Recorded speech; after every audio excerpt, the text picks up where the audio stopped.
and welcome to day 15. We're just putting right along.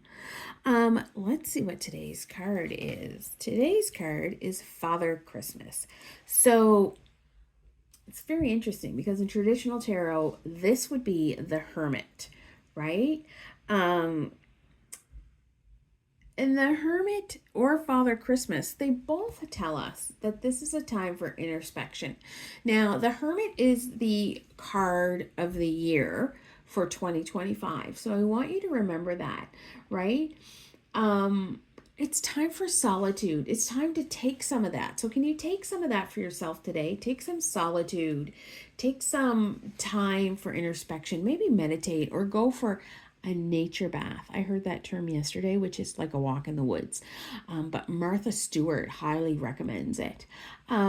Life is full of ups and downs, and things happen all the time, right? We need to embrace change to grow. And I feel my word of the last week needs to be pivot, because a lot of things have happened that could have, in a past Jocelyn, it could have turned me to be very upset. But I've pivoted. I've been resilient and I've pivoted. But where do you need that introspection and that solitude today, right? Where do you need to tap into your intuition? Where are you, the Father Princess or Father Christmas? So that is going to bring you guidance. So our words today are introspection, guidance, and solitude. In traditional decks, this card is usually called the Hermit, which implies solitude and inner searching. The figure of Father Christmas fits this function rather beautifully, and while seemingly straightforward in appearance, this figure hides a complexity of history and tradition that is millennia in the making. This figure is not to be confused with the earlier Sinterklaas, which is a different evolutionary trajectory through the pages of history. Father Christmas is an enigmatic figure that captures an ancient spirit that was loved and vilified in equal measure. He is the first personification of the Christmas spirit that emerged in the Middle Ages and into the modern era.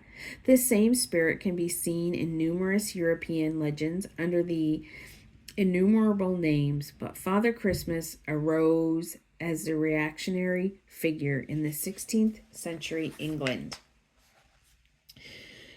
Christmas and its celebrations were under attack. The Parisians wanted to be rid of the papal facade. The Puritans wanted to be rid of the papal facade and the heathen-like figures associated with it.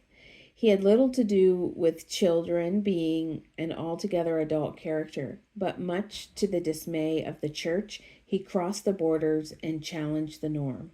Held within the enigmatic figure swims all the ancient spirits of the season, many whose names have been lost. For nearly 300 years, this figure appeared in plays and stages under various names: Lord Christmas, Sir Christmas, Father Christmas. He contains the same energy as the child. It is simultaneously ancient and innocent. He is a bridge between the deep past and the present. After hundreds of years, an amalgamation of Sinterklaas and Father Christmas was born in the United States as Santa Claus, who then found his way back into Europe and evolved to be indistinguishable from Father Christmas. All the wisdom of the Yule spirits are held within this figure. My gosh, there was a lot of big words in there. In his hand, he carries a bundle of sticks from birch, the pioneer tree that signifies birth, new beginnings, and growth. But there is another side to this, for the birch sticks were also used to punish, and they can be seen in the hands of Krampus, the shadow of Father Christmas. In his backpack, he carries toys that symbolize the innocence of childhood and the awe that children feel towards the season. These act as reminders that even as adults, we should maintain our connection to the magic held within the Yuletide. Father Christmas carries the traditional lantern of the hermit, the leader of the ways, and his path moves towards a destination we can not see.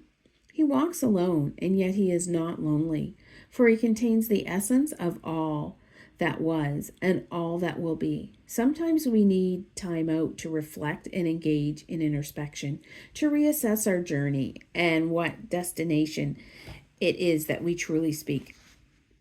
We're facing such a time right now. We have an inner light and an inner guide that will help you. Your life in this world is short. Follow your gut and go for your dreams. Trust your wisdom. I love this card for us today, and I love the meaning of it. What a great card. I hope you've enjoyed today's reading. I'll be back tomorrow. Wishing you the magic of tarot.